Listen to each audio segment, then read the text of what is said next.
है गाइस, आइए अब हम लोग न्यूटन्स लॉज ऑफ मोशन में फोर्स को डिफाइन करते हैं।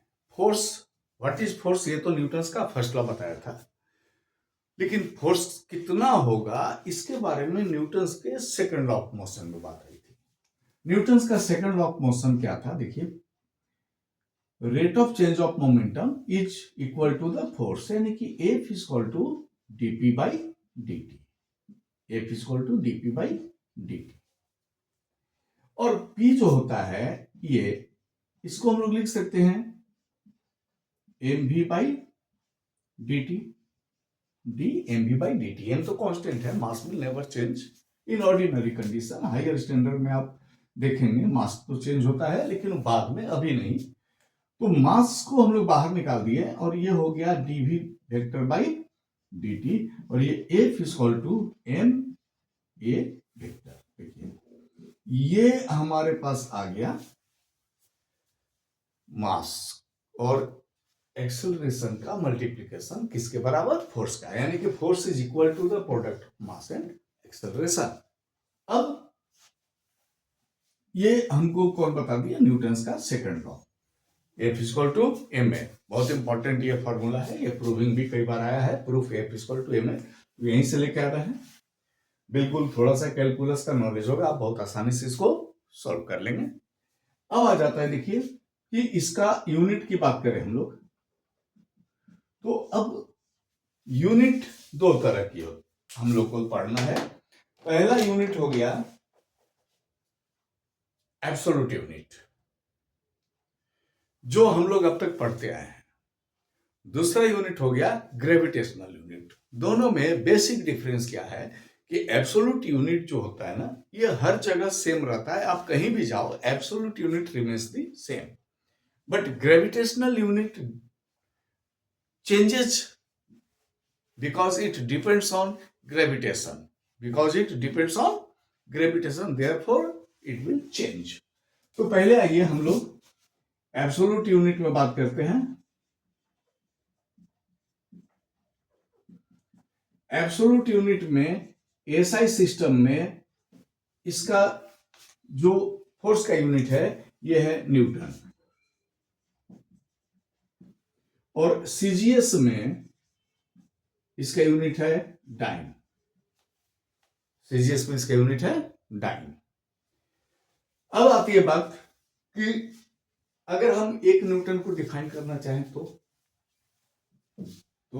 हम लोग बात करते हैं कि F equal to M a, और अगर फोर्स है 1 न्यूटन तो उसको कैसे निकालेंगे, तो अगर ये 1 केजी का है, if m equal to 1 KG, a equal to 1 metre per second square, तो f इक्वल टू 1 इंटू, यानी कि 1 KG into 1 metre second square, ये हो जाएगा 1 न्यूटन।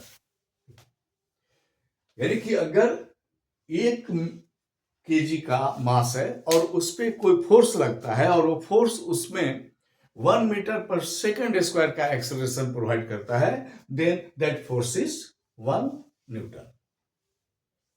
सीजीएस की बात करेंगे तो सीजीएस में हम लोग का क्या हो जाएगा, देखिए, अगर हम सीजीएस की बात करेंगे तो m इक्वल टू 1 ग्राम और a equal to 1 centimetre per second square. Same definition आ जाएगा ना, f equal to 1 gram into 1 centimetre second per -2, ये हो जाएगा 1 डाइन। यानी कि सीजीएस में 1 ग्राम का ऑब्जेक्ट है, उस पर कोई एक्सेलरेशन लगा, उस पर कोई फोर्स लगा, और वो फोर्स उस पर कितना एक्सेलरेशन प्रोवाइड कर दिया, 1 सेंटीमीटर पर सेकेंड स्क्वायर। तो इस केस में उस पर लगने वाला फोर्स कितना है, 1 डाइन। ये हो गया एब्सोल्यूट यूनिट। एब्सोल्यूट यूनिट में एसआई यूनिट हो गया न्यूटन।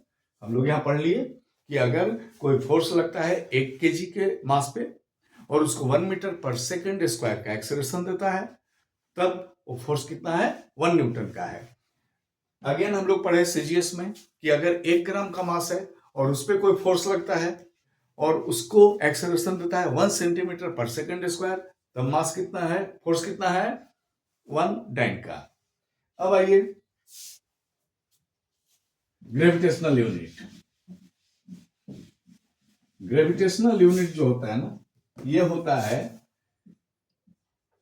किलोग्राम वेट और किलोग्राम फोर्स, ये ग्रेविटेशनल यूनिट है।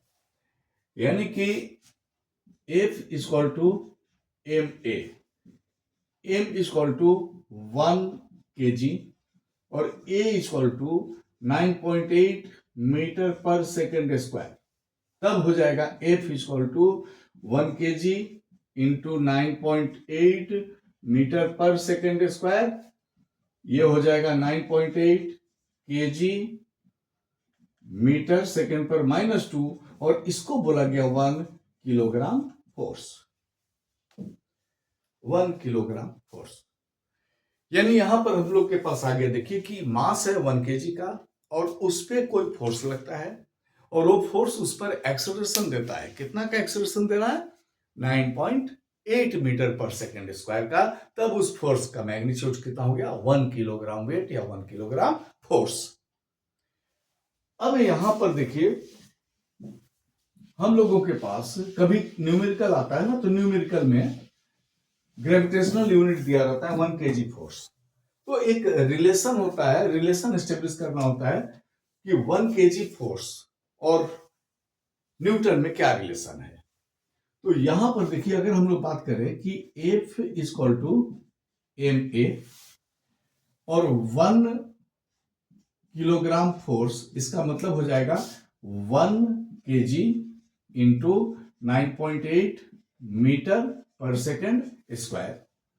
1 किलोग्राम फोर्स ये हो जाएगा 9.8 किलोग्राम मीटर सेकेंड पर -2, ये हो गया न्यूटन। यानी कि 1 kilogram force equal to 9.8 newton. देखिए ये दोनों के बीच का एक रिलेशन आ गया कि 1 किलोग्राम फोर्स इक्वल टू होता है 9.8 न्यूटन। तो अब अगले वीडियो में हम लोग और कुछ लॉज ऑफ मोशन के बारे में पढ़ेंगे। तब तक के लिए थैंक यू।